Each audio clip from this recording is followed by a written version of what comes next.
कहते हैं कि जब आप जी को परमात्मा की तड़प होगी, आपकी ऐसी स्थिति आ जाएगी, ना तो आपका कितना हसन दिल करे, ना किसी के साथ फालतू बोलना जी करे।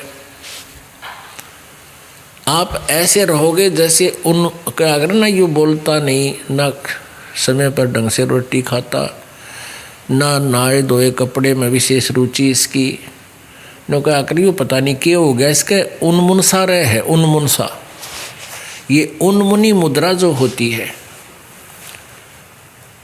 ये परमात्मा की तरफ एक विशेष तड़फ की प्रतीक होती है। परमेश्वर कबीर जी कहते हैं, कबीरा बैद बुलाइया, कबीर बैद बुलाइया, पकड़ के देखी बाँ नाड़ी देखी, वैद न वेद न जाने ही मेरा कर्क कलेजे माँ। वैद तो कहता है इसके कोई बीमारी नहीं, और घरवाले कह रहे हैं कि ये सूखता जा रहा है, ये बातें ना करता किसी तरह, नान दौड़ में इसकी रुचि ना, खान पीन में रुचि नहीं, किते बैठ के किसी से बोलता नहीं। तो परमात्मा कहते हैं ये एक विशेष कसक होती है प्राणी का, एक विशेष मुद्रा बन जाएगी आप। और ये कैसे बनेगी? इस ज्ञान से, और साथ में भक्ति आपकी चलती रहेगी। जब तक आपकी भक्ति वाली ट्यूब में और कितने पंचर हो रहा है तो वो आप कमाई भी कर रहे हो, लेकिन वो स्थिति अभी नहीं आ रही तो आपके पंचर हो रहे हैं, क्योंकि आप अभी अपनी कमाई को दुआओं के माध्यम से बच्चों में या किसी परिवार के सदस्य को वितरित कर रहे हो। अपने चारों पल्लों को अच्छी तरह पकड़कर सुरक्षित करो, और फिर कुछ दिनों में देखना आपकी कैसी स्थिति आ जाएगी।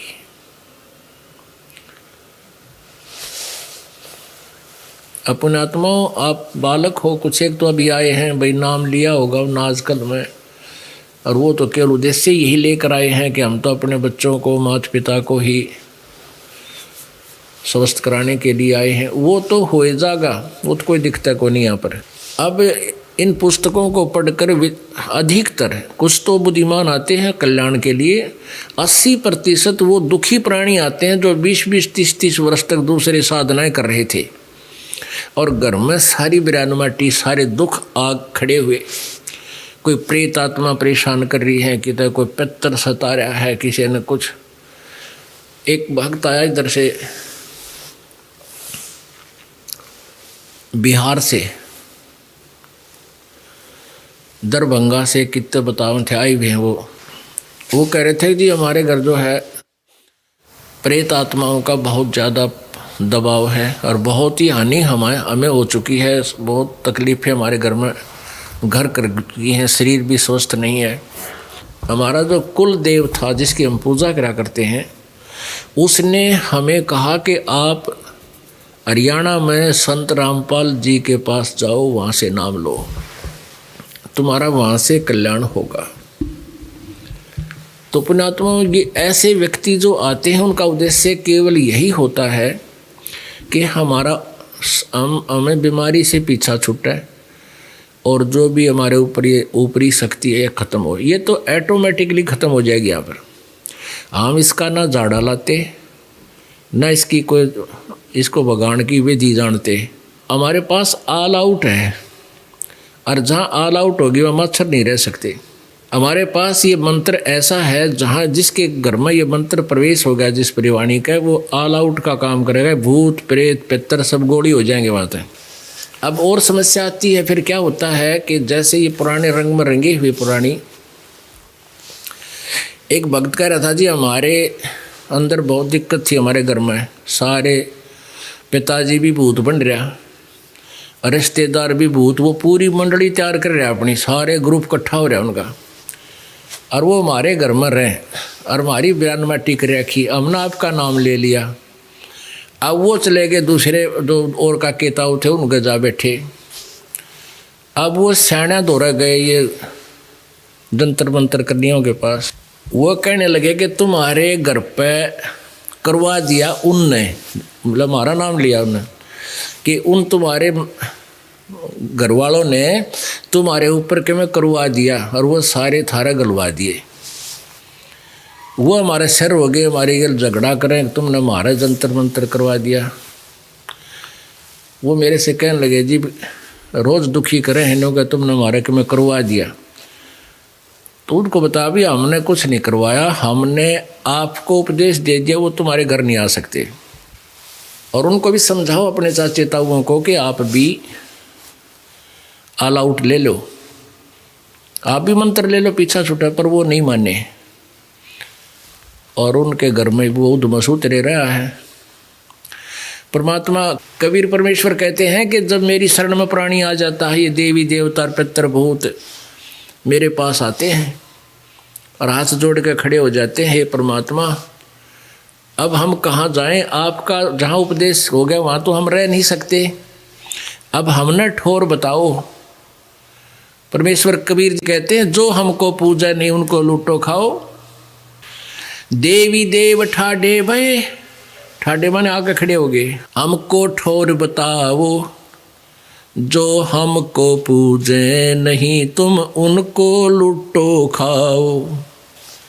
कि जो मेरी पूजा नहीं करते उनको लूटो खाओ, वो तुम्हारे लिए छोड़ रखे काल के, वो काल के लिए ही हैं, जो भगवान की सत साधना नहीं करते उनको लूटो खाओ। तो पुण्यात्माओं एक समस्या और आती है आपके ऊपर ऐसे ही कि जो आपके घर से तो भाग जाएंगे, फिर पड़ोसी वो तो जाएंगे उनके रिश्ते और काके ताऊआ में जो पुरानी रिश्तेदारियाँ वहाँ पहुँच जाएंगे। ऐसे ही भक्त कह रहा था जी हमारे, ये नाम ले रखा पूरे परिवार ने, कैसे ही मेरा पिताजी भी और साथ में और भी कई मंडली इकट्ठी हो रही है, इकट्ठे हो जाते हैं। जैसे जिनकी भूत योनि होगी तो वो उसी ग्रुप में आ जाते हैं, फिर वो पूरा पितर ग्रुप बन जाता है। और इस भूत की आयु बहुत लंबी होती है, ये 100 वर्ष 200 वर्ष 300 वर्ष तक भूत की योनि को भोगते रहते हैं। इनमें बहुत ज़्यादा कष्ट होता है प्रेत योनि में। ये सूक्ष्म शरीर होता है इनका, स्थूल शरीर नहीं होता। कहने लगा जी फिर वो हमारे जो पूरी मंडली थी आपका नाम लेने के बाद वो तो भाग गए वहाँ से, वो हमारे रिश्तेदार हम चले गए दूसरे गांव में, तो उनमें लागे फिर वो उधमस्तारण। वो कहने लगे भाई तुम, उनने पूछा भाई तुम यहाँ क्यों आ गए, ने बोले उनने तो भगवान का नाम ले लिया, वहाँ नहीं जा सकते, ये आप कह रहे आ कराएंगे। अब वो वहीं ठिकाना हो गया उनका, तो जहाँ ऑल आउट हो जाएगी वहाँ से आप भाग जाओगे। लेकिन हम मर्यादा में ना रह करके उनको काफ़ी दिन तक अपने घर रख लेते हैं। परमात्मा का नाम मर्यादा से चलता है। तो इस प्रकार पुण्यात्माओं, जो पुण्यात्मा यहाँ आते हैं, जो पहली बार आए हैं, वो तो ये सोचे हैं, कई ऐसे हैं जिनका कैंसर हो रही है वो आए हैं, कुछ एक की और बहुत सी बीमारियां हैं, चला जाता नहीं उठा जाता नहीं, उसको लेकर आए। तो हम साथ में एक कहते हैं कि आप इसके साथ साथ परिवार के सदस्य भी नाम लें। कुछ एक ऐसी आपदाएं होती हैं, जैसे एक सदस्य घर के में प्रेत आत्मा प्रवेश है और उसको नाम मिल गया, उसके निकल गया दूसरे में बढ़ जाएगी, फिर उसकी साल 6 महीना में उसकी वह स्थिति हो जाएगी। तो हम कहते हैं कि तुम सारे ही क्यों ना ये ले लो और कल्याण होगा। ये तो एक अनमोल काम है। केवल उद्देश्य हमारा रोग काटने का नहीं है, रोग तो आप पे कटेंगे। जैसे बीज बोने के लिए खेत संवारना ही पड़ता है, उसमें से सारा अडंगा हटाना पड़े है, तो ये सब अडंगा इस नाम के बीजन से पहले हटाना पड़ता है। उसके लिए हम पहला मंत्र देते हैं। उस प्रथम मंत्र से आपके अंदर की जितनी भी ओपरी पराई सब ये भाग जाएंगी, एक भी नहीं टोई पाओगी। आपके हृदय में एक विशेष कसक बनेगी भगवान की, तब आपको सतनाम दिया जाता है। दूसरी सतिथि में, दूसरी स्टेज पर तब ये भक्ति चलती है। तो वो जो पहली बार आए हैं उनका उद्देश्य तो केवल यही होता है कि भाई मेरा बाप पिताजी ठीक हो जाए, या मेरी बहन बीमार है ये ठीक हो जावे, या मेरी पत्नी ठीक हो जावे, या मैं स्वस्थ हो जाऊं। और दास ये कह रहा है कि तुमने ये दुआएं नहीं बांटनी, तो उनको थोड़ा सा ज्ञान अधिक सुनना पड़ेगा। अधिक ज्ञान सुनने से फिर आपके समझ में आ जाएगी यह सचमुच ऐसा ही है।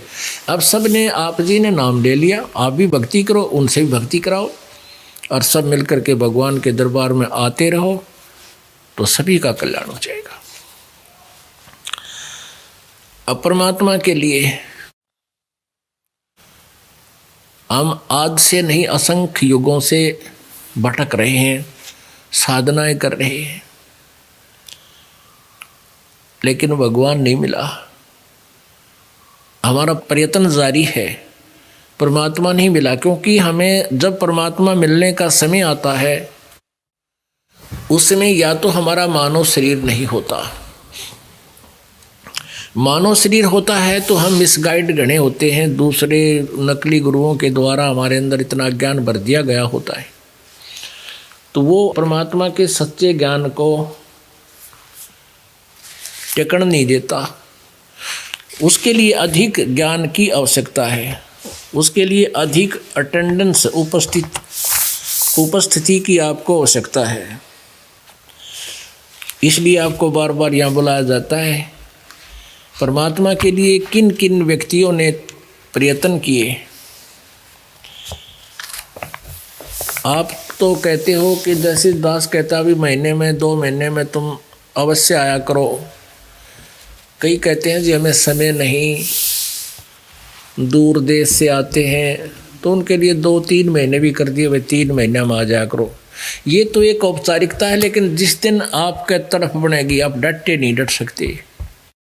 एक घर का सदस्य शराब पीता है और मेरे ख्याल में 100 रुपया की बोतल आती होगी कम से कम, न तो जान नहीं, और वह एक दिन में ना 2 दिन में वो 100 रुपये की बोतल ज़रूर खराब कर देता होगा। और एक व्यक्ति बीड़ी पीता है, आजकल तो 5-6 रुपये का बंडल हो रहा होगा, 2-2 बंडल पी जा कम से कम। आप पीवा फिर पड़ोसी मांग ले दी एक बीड़ी, माचिस का खर्चा नहीं आ रहा। यानी 1 महीने में 50 रुपये की शराब और 10 रुपये की बीड़ी, 60 रुपये, कितने हो गए? 1800 रुपये महीने का खर्चा, और माचिस रहेगी न्यारी। और कोई भुक्की खावा है और कोई पान खाकर पेट थूके है, क्यों मतलब है यो? खाने की चीज़ रोटी खाओ, भाई सेब संतरे खा लो, पान खावें लाल मुँह थूके उड़ा बुरा हाल कर दें। तो इस तरह तम्बाकू खावें, तम्बाकू खाने की चीज़ है, कमाल की याद, सेब खाओ, संतरे खाओ, काजू खाओ। तो इस तरह की बकवादियाँ त्याग देने से बहुत पैसा बचता है। उस पैसे को आप परमात्मा के लिए दान में, आने और जाने के किराए में लगाओ।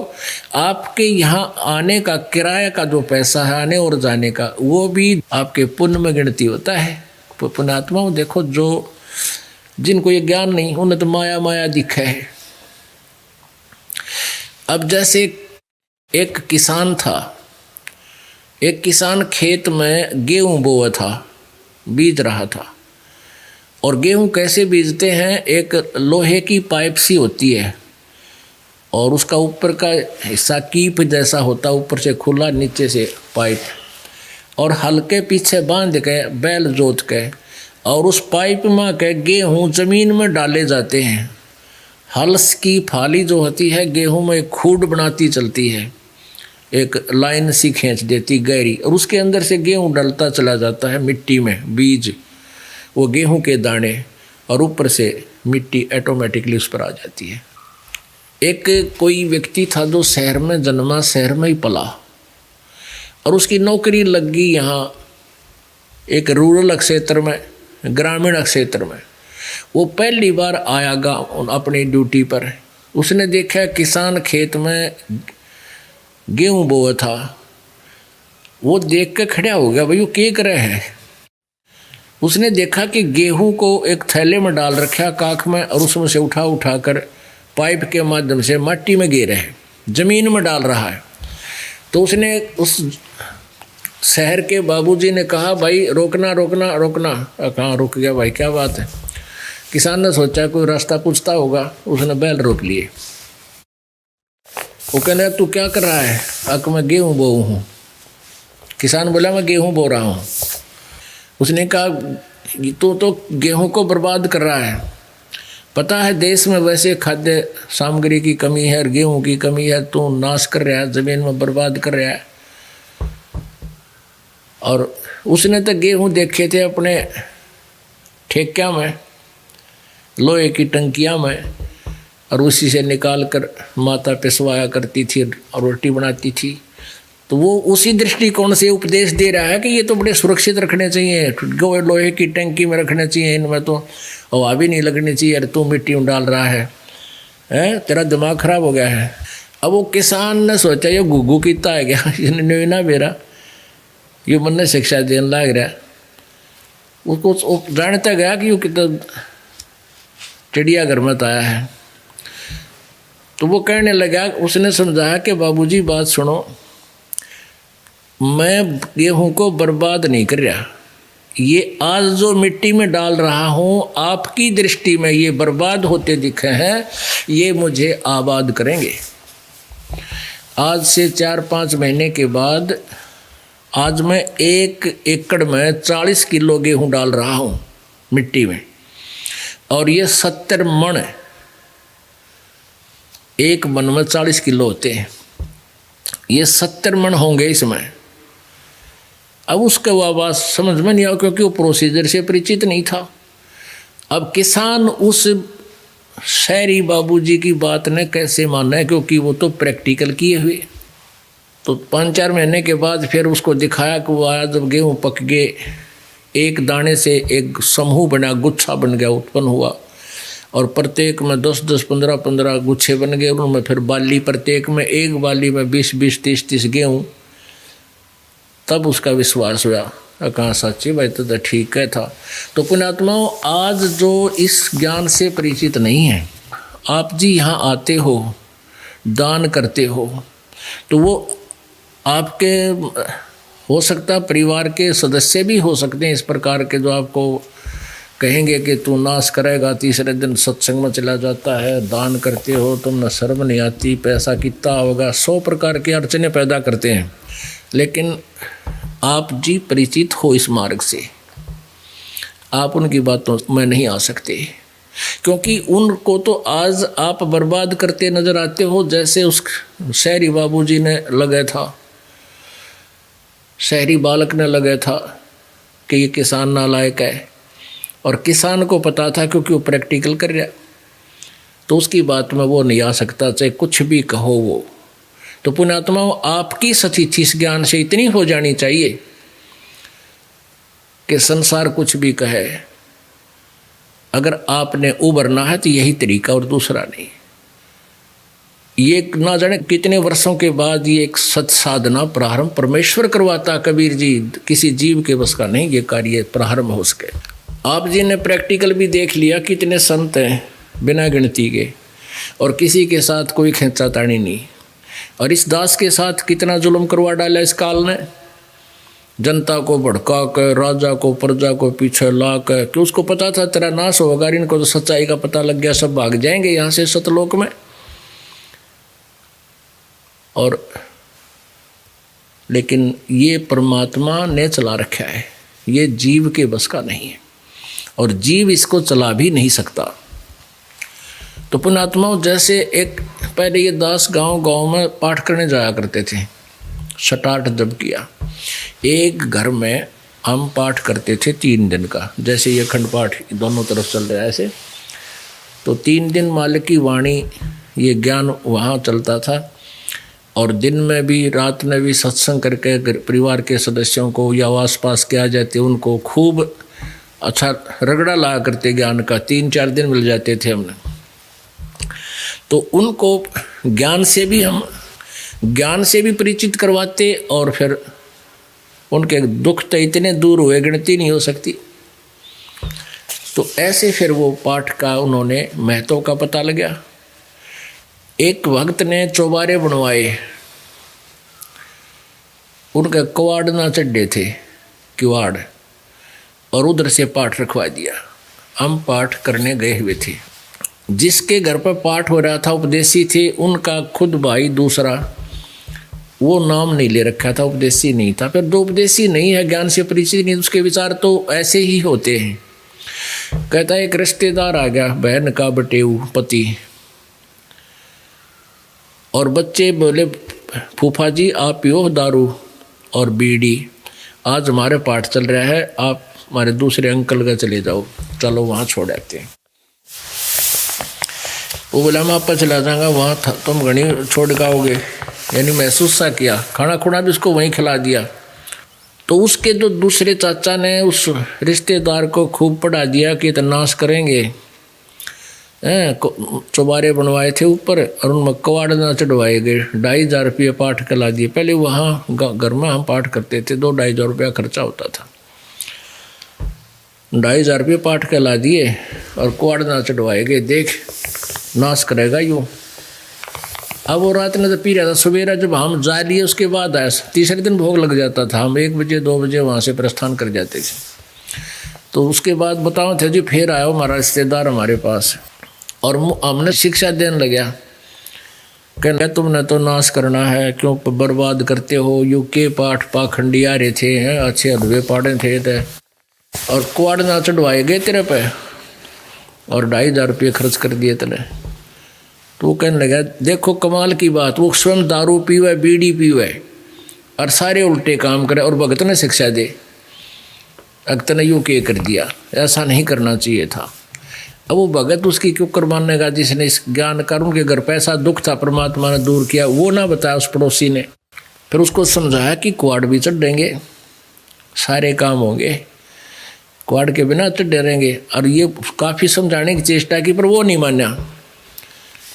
फिर वो कहने लगे हम भी ना माने, हम क्यों मानना थे उसके। जब वो हमारी अच्छी बात ना नहीं मानता तो हम भी नहीं मानते, हम भी नहीं माने, हम कैसे मान जाएं। एक मजाक का चुटकुला है। एक टीचर क्लास में बैठा था और बच्चे शरारत कर रहे थे। एक व्यक्ति आकर बोला मास्टर जी, कहाँ भाई अगे बच्चे नहीं डरते आपते। उन्होंने बोला मैं क्या डर रहा हूँ इनते,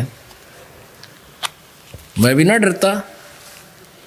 तो भाई वो ना मानेंगे तो हम भी ना मानना उनकी, सीधी सी बात है। अब परमात्मा क्या बताते हैं, लागी का मार्ग और है लगे चोट काल जा करके, लगे चोट काल जा करके, लगे चोट काल जा करके, लागी का मार्ग और है लगे चोट कले जा करके, बन बीच भरतरी भूप ने एक मारा ताण निशाना, बन बीच भरतरी भूप ने एक मारा ताण निशाना। कोई घड़ी सदी थी आवन की, साधु का हो गया आना। कोई घड़ी सदी थी आवन की, साधु का हो गया आना। कोई मुआ मर्ग जवा दियो, नहीं तो तारे धरो न बाणा। ये मुआ मर्ग जवा दियो, नहीं तो तारे धरो न बाणा। वो जिंदा कर दिया डोर था, शिष बन्या परीक्षा करके, शिष बन्या परीक्षा करके, शिष बन्या परीक्षा करके। लागी का मार्ग और है लगे चोट काल जा करके, लगे चोट काल जा करके, लगे चोट कले जा करके। लागी का मार्ग और है लगे चोट कले जा करके। गोपी चंद योगी हो गए जिन ले लिया भगमा बाणा। गोपी चंद योगी हो गए जिन ले लिया भगमा बाणा। गुरु महल जनाने बेज तेरे डोडी में अलख जगाना। गुरु महल जनाने बेजते डोडी में अलख जगाना। व्यंजन 36 त्याग के भिक्षा का भोजन खाना। व्यंजन 36 त्याग के भिक्षा का भोजन खाना। तन पड़ गया कम जोर था ना, खाया उधर भर के, ना खाया उधर भर के, ना खाया रे उधर भर के। लागी का मार्ग और है, लग चोट काल जा करके, लग चोट कलेजा करके, लग चोट काल जा करके। बाजीद कहे उठाओ ऊंट को, लोग कहें ये मुआ। बाजीद कहे उठाओ ऊंट को, लोग कहें ये मुआ। उठन वाली चीज रही ना, गया ओढ़ सलानी सुआ। रही उठन वाली चीज नहीं, गया ओढ़ सलानी सुआ। कुछ नक्सक बिगड़या है नहीं, बाजीदा अचरज हुआ। कुछ नक्सक बिगड़या है नहीं, बाजीदा अचरज हुआ। जिन किया अचंबा गोर था, तजराज काल से डर के, तजराज काल से डर के, तजराज काल से डर के। लागी का और है, लग चोट काल जा करके, लग चोट काल जा करके, लग चोट काल जा करके। सुल्तानी मगन बैराग में जिन तज दिया बलख बुखारा। सुल्तानी मगन बैराग में जिन तज दिया बलख बुखारा।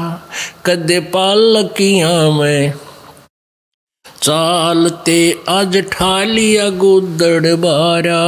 कदे पालकियों में चालते आज ठालिया गुदड़ बारा। सब संगी छोड़ी रोवती रोवे था कुण बासारा। सब संगी छोड़ी रोवती रोवे था कुण बासारा। शोर मचारणे वास में ना देखा पीछा फिर के, ना देखा पीछा फिर के, ना देखा रे पाछा फिर के। लागी का मार्ग और है, लग चोट काल जा करके, लग चोट काल जा करके, लग चोट काल जा करके। कुएं में शेख फरीद ने किसी मीठी बोली भाषा। कुएं में शेख फरीद ने कैसी मीठी बोली भाषा। तुम चुन चुन कागा खाली और मेरे हाडा पर का मासा। तुम चुन चुन कागा खाली और मेरे हाडों पर का मासा। मेरे दो नैना मत छेड़ना मोहे राम मिलन की आशा। मेरे दो नैना मत छेड़ना मोहे राम मिलन की आशा। उन करी तपस्या घोर थी वो होए आसर और के, वो होए आसर और के, वो होए आसर और के। लागी का मार्गे और है, लग चोट काल जा करके, लग चोट काल जा करके, लग चोट काल जा करके। लागी का मार्गे और है, लग चोट काल जा करके। पिपा दरिया में कूद गए रजिन कैसी करी डठाई। पिपा दरिया में कूद गए रजिन कैसी करी डठाई। वो नर पाड़ा जीत गए जिन सर धड़की रबाजी लाई। वो नर पाड़ा जीत गए जिन सिर धड़की बाजी लाई।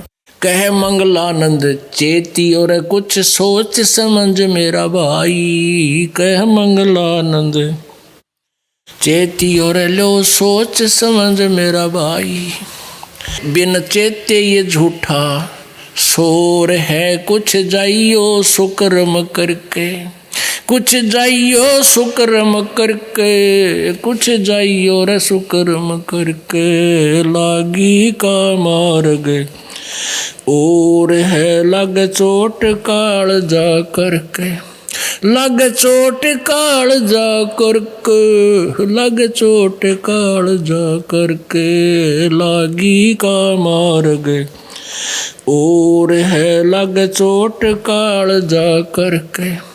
पुण्यात्मा, ये किसी भक्त ने, संत ने, जैसे पहले ये संत जन होते थे, ये भी परमात्मा की तरफ में ही लगे होते हैं।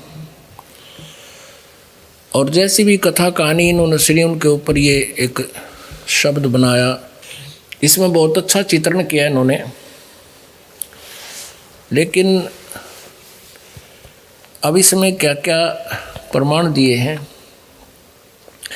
कि लागी का मार्ग और है लग चोट कालजा करके, यानी कलेजे में एक विशेष कसक बना करती है।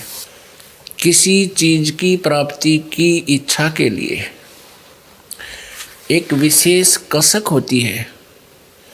ऐसे ही जिनको ज्ञान हुआ सत्संग, ये लोग सत्संग सुना दिया करते थे संतजन, और उन सत्संग को सुनकर पुण्यात्मा जो थी वो समर्पित हो जाते हैं, जो पिछले जन्म जन्मांतर से भक्ति करते हुए आ रहे हैं और मानुष जन्म से ही वो चलते आ रहे हैं, कुछ जन्मों से।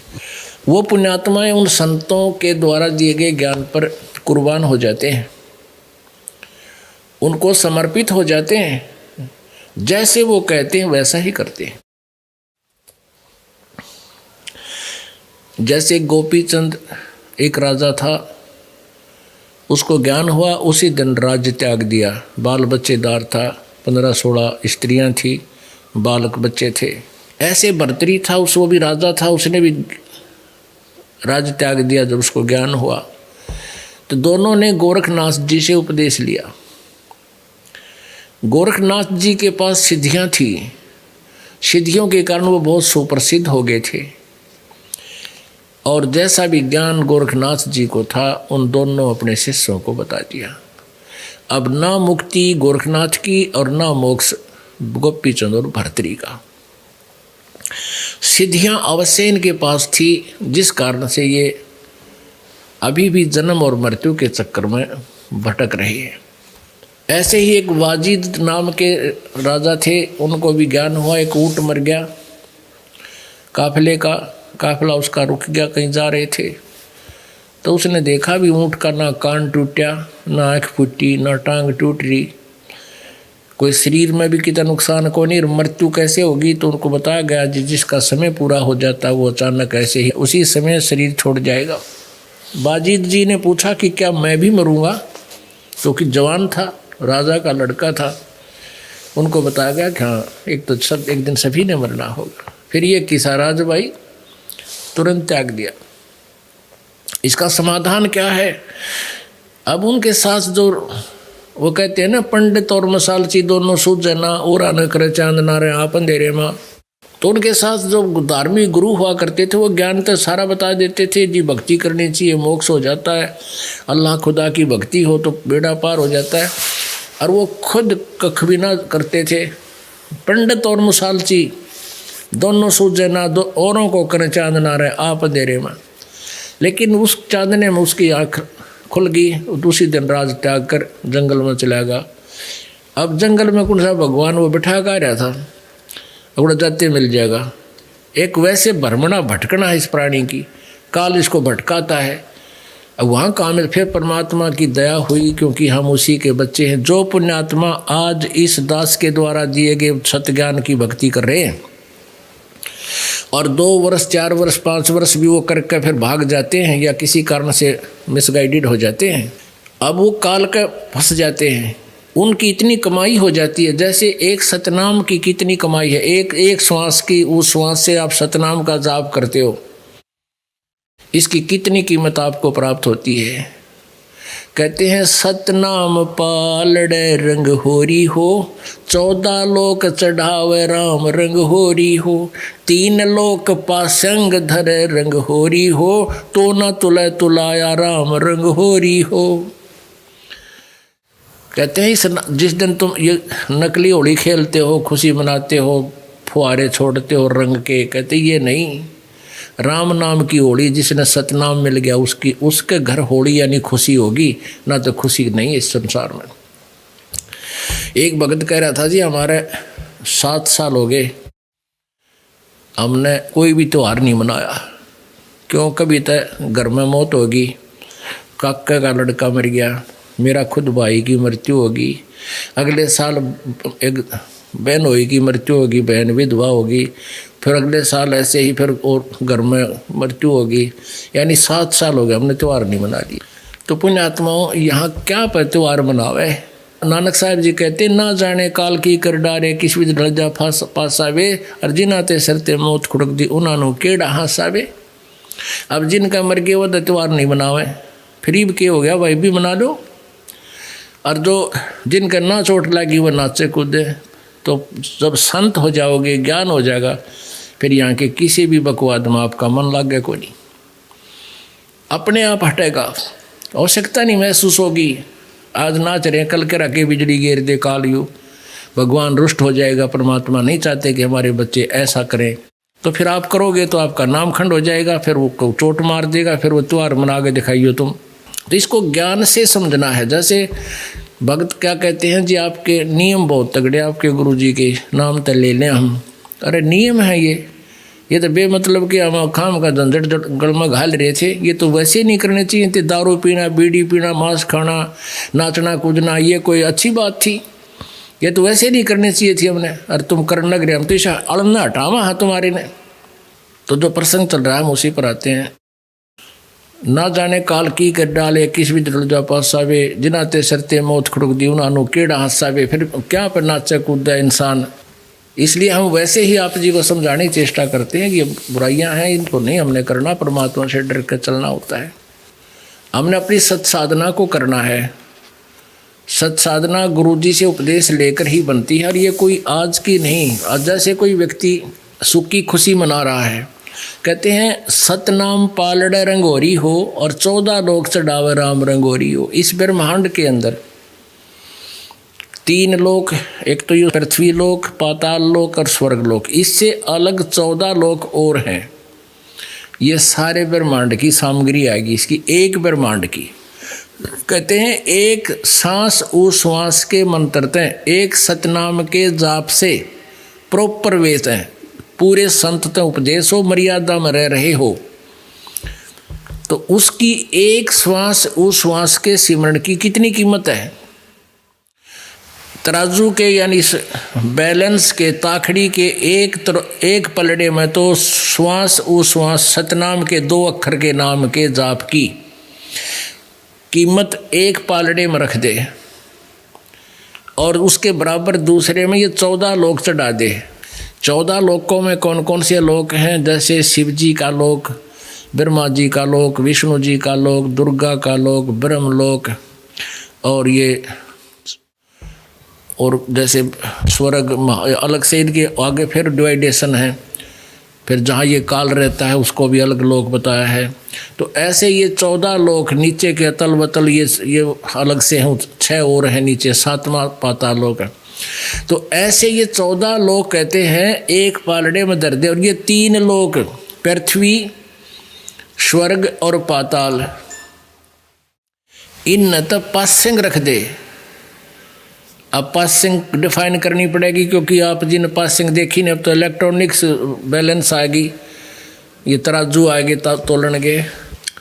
हमने देखे हैं पहले एक डंडी सी हुआ करती, एक डंडी, और उसका बीच में सेंटर में एक पकड़न का ऐसे रस्सी सी बांध दी जाती थी, और उसके दोनों किनारा पर तराजू के वो पलड़े लटका दिए जाते थे रस्सियों से बांध कर, और उनका बैलेंस देखने के लिए उस बीच के डंडी के बीच के उस रस्सी को पकड़कर ऐसे कर देते थे। तो दोनों तराजू के पलड़े यदि एक दिशा में होते, एक उसमें और वो पलड़ी की डंडी सीधी होती तो वो ठीक है। अगर उसमें थोड़ी बहुत भी कोई वो डिसबैलेंस होता तो जो जैसे कोई चने तोल रहा है या गेहूं तोलने आया है सौदा करने, तो उस गेहूं में से एक मुट्ठी गेहूं उठा के और उस डिसबैलेंस को बैलेंस करने के लिए वो उसकी जो उसके अंदर जो डिफेक्ट था वो निकालने के लिए उस गेहूं को बट्टों की तरफ रखा करते थे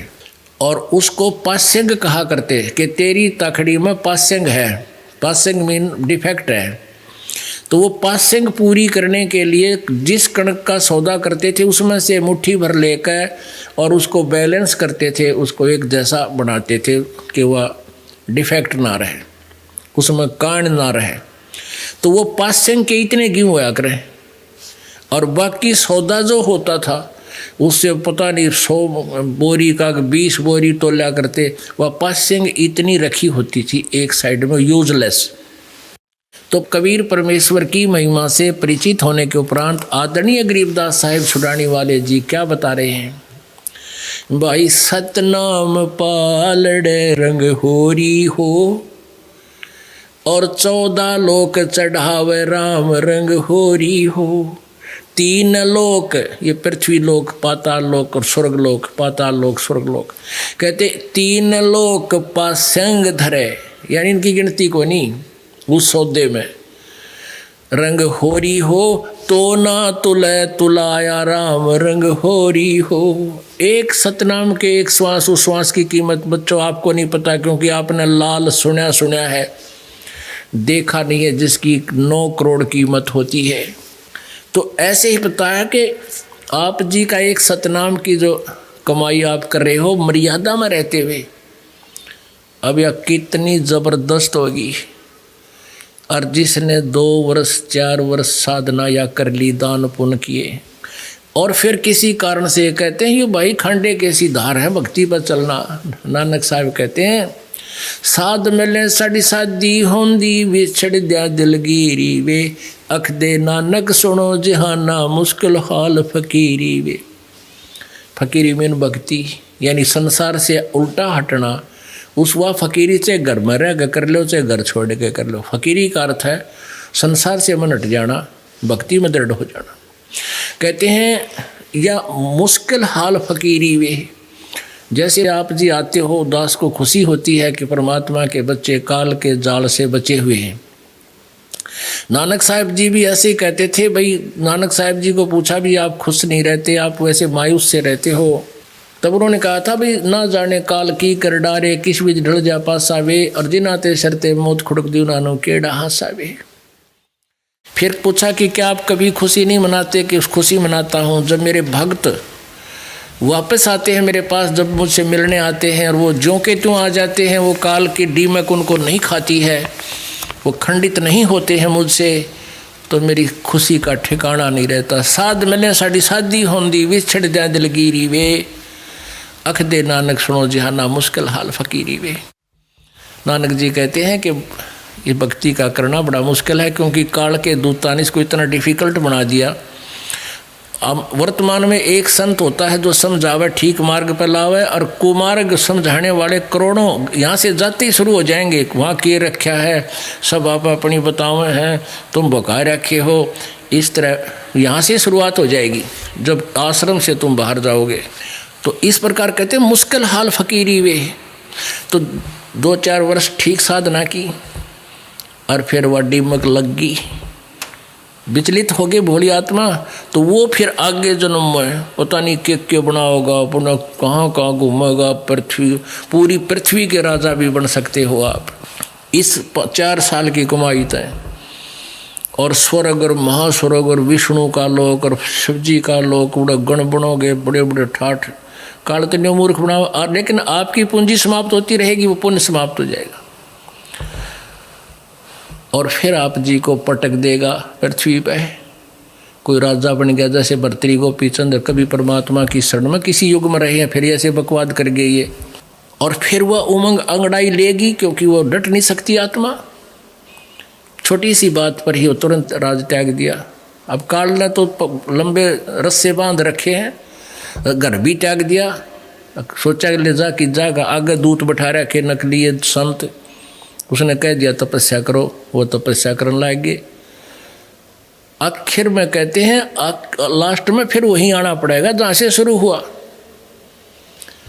पुण्यात्मा परमात्मा परमेश्वर कबीर जी कहते हैं, जो जन हमारी शरण है ताका हूँ मैं दास, और गेल गेल ला गया फिर जब लग धरती आकाश।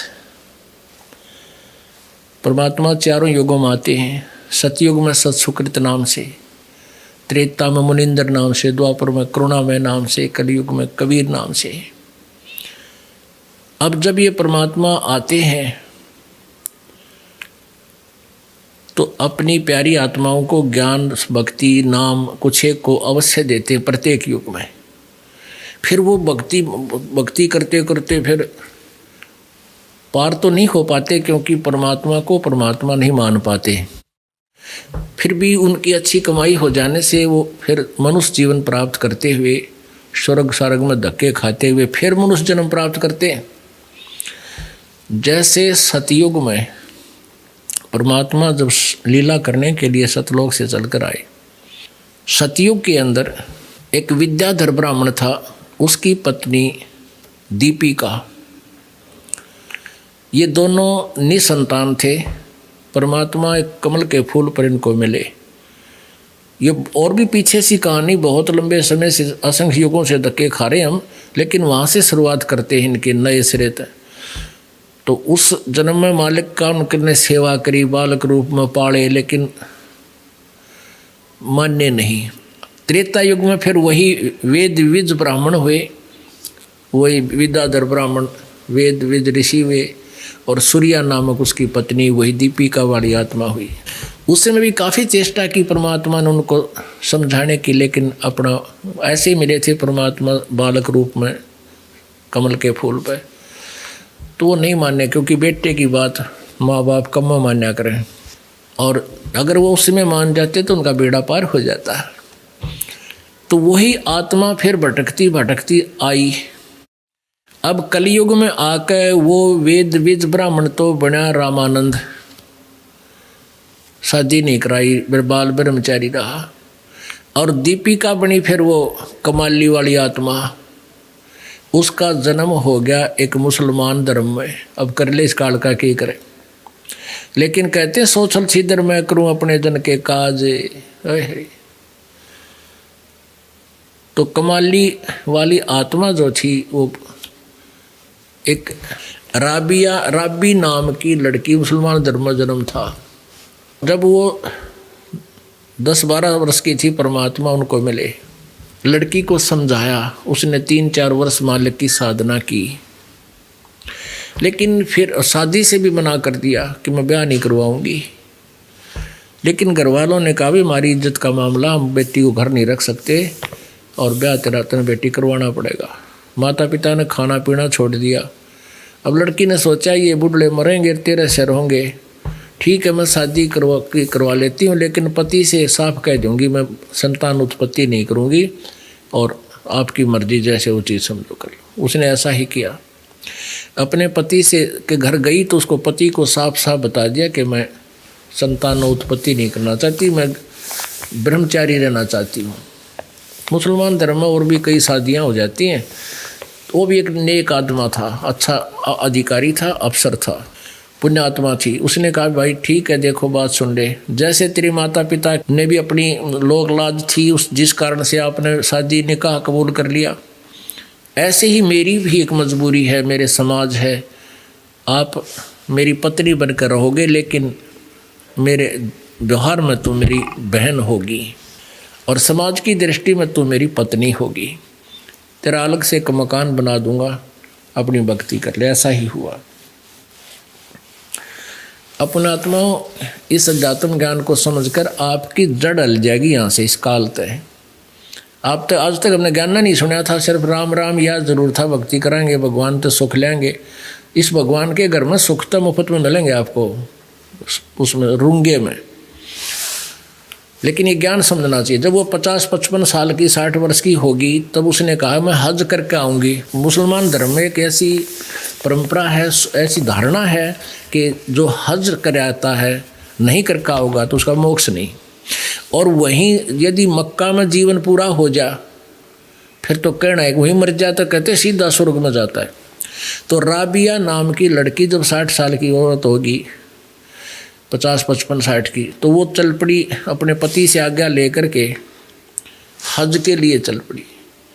रास्ते में पैदल जा रही थी, उसके पति ने कहा था कि आप कहो तो मैं आपके लिए एक ऊँट गाड़ी बनवा देता हूँ, तैयार करवा दूंगा। नहीं, बोली मैं पैदल जाऊंगी। पहले ऐसे कच्चे रास्ते थे, पैदल जाया करते थे। रास्ते में जा रही थी, काफ़ी लंबी सफ़र तय कर लिया। जब उसको प्यास लगी, कुएं की तलाश करी। कुएं के ऊपर क्या देखा, एक कुतिया जिसके छोटे छोटे बच्चे साथ में, उनकी आंखें भी नहीं खुली थी, वहाँ बैठे थे, कूं कूं कर रहे थे। कुतिया बहुत प्यासी थी, कभी राबिया के मुंह पैरों की तरफ आवे फिर भागकर कुएं की तरफ जावे। वो जान गई कि उसको प्यास बहुत लगी है। उस कुएं पर कोई बाल्टी नहीं थी जिससे पानी निकाला जा सके, ऐसा कोई पात्र डोल नहीं था, रस्सी नहीं थी।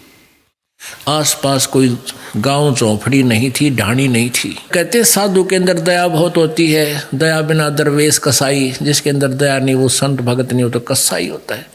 अब लड़की ने आव देखा ना ताव देखा, अपने बाल पाड़े सिर के नो ए पाड़ के देखियो, 5-4 बाल पकड़ के नो पटापट अपने बाल नो पाड़ के, और एक रस्सी बाटी लंबी, अपने कपड़े निकाल के, पहले मोटे कपड़े खद्दर के पहना करते थे, हाथ से बुने हुए, जुलाहों के बुने हुए, उसको अपने बालों से बनी हुई रस्सी से बांधा। स्वयं लहू लुहान होगी, सिर में लहू निकल रहा है, खून रक्त निकल रहा है। उस कपड़ों को नीचे पानी में डाला, गहरा पानी होता था, 200-100 फुट, 150 फुट नीचे। उस रस्सी, बालों की रस्सी से, केस की रस्सी से बांधकर पानी में डबोए भिगोए, बाहर निकाले, एक पात्र में निचोड़े। एक मटका फूटा हुआ रखा था। अब कुतिया साथ की साथ पी जावे, वह फिर यानी उसको तृप्त किया, और फिर वो अपने गीले कपड़े वापस पहनकर और प्रस्थान करने लगी मक्का की तरफ। जब ही चलने का इरादा किया, उसी समय मक्का एज इट इज उठ के विमान की तरह और उस कुएं के साथ में आकर लग गया, जैसे प्लेटफार्म पर ट्रेन लग गया करे। और मक्के में वो तो गई इस उद्देश्य से, उसको सपना सा हुआ कि मक्के में आ गई मैं इतनी जल्दी।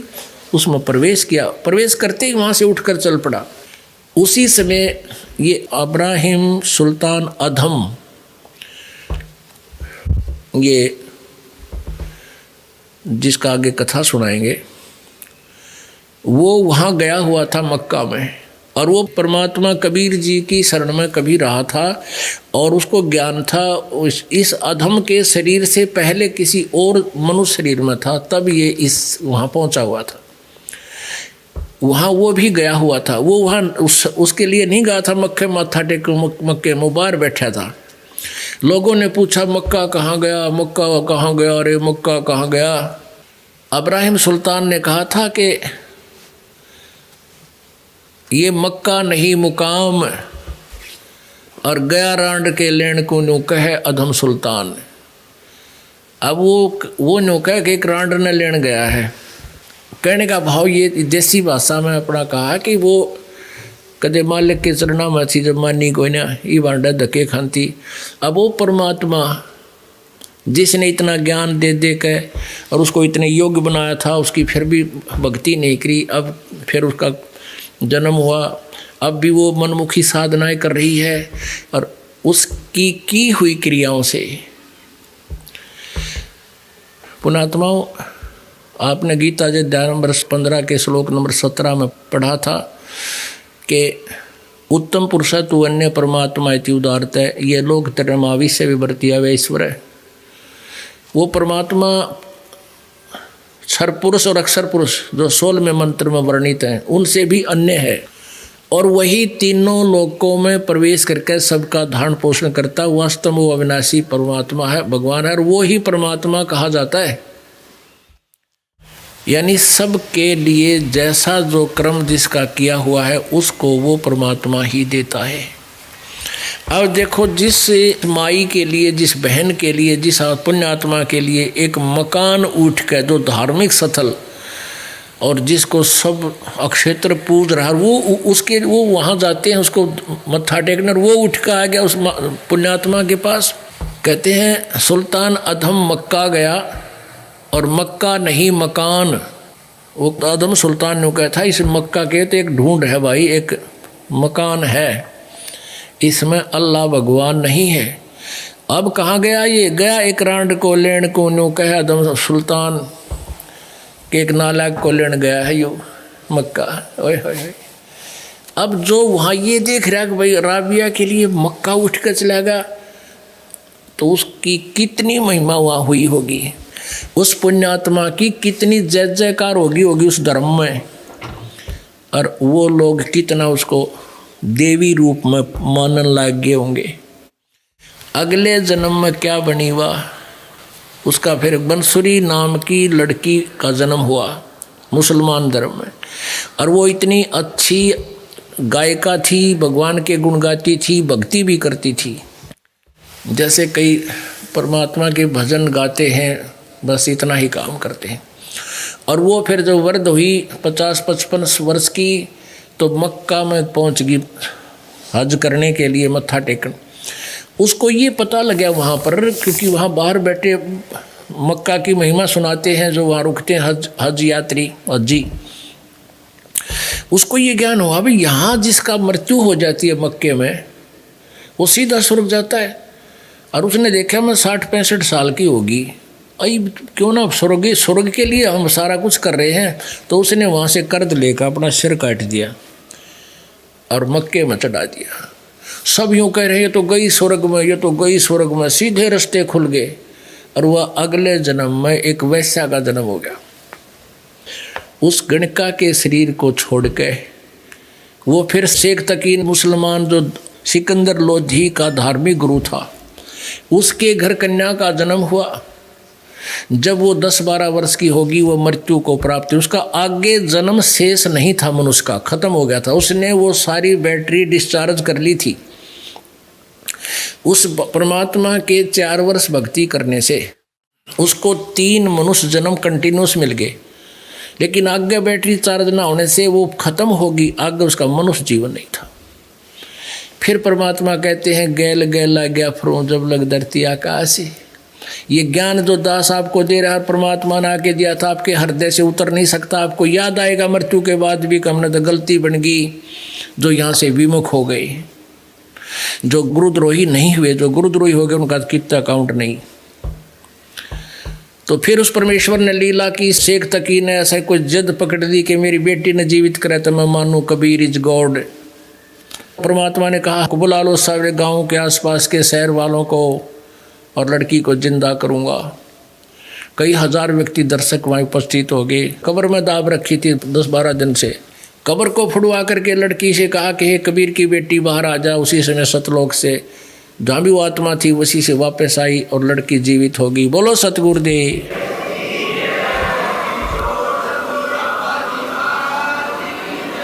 उस लड़की को फिर अपनी बेटी रूप में रखा परमात्मा ने। उस लड़की ने अपने पिता के साथ जाने से मना कर दिया और 1.5 घंटे तक प्रवचन किया कि ये परमात्मा है, बोले व्यक्तियों तुम कहाँ घूम रहे हो, मेरे से भी गलती बनी थी। 4था जन्म पहले मैंने एक राबिया नाम की लड़की थी, परमात्मा मिले थे, मैंने 4 साल भक्ति की थी इनकी। उसके बाद भक्ति छोड़कर मैं और साधना करने लगी थी। उसके कारण मुझे मनुष्य जन्म भी मिलते रहे। ऐसी ऐसी लीलाएं मालिक ने मेरी उस भक्ति के कारण की थी। मेरा विनाश हो गया सब भक्ति का। आज इन दयालु ने फिर दया करी है, मुझे शरण में लिया है। अब इनकी कृपा से मेरी हृदय की आंखें खुल गई, अब मार नहीं खाऊंगी। वो कमाली फिर परमात्मा के चरणों में रही और बेड़ा पार करवाया। तो पुण्यात्माओं कितना भटक लियो, कितना बिन साहेब की बंदगी, कितना ठोर ठिकाना। बोलो सतगुरुदेव की जय।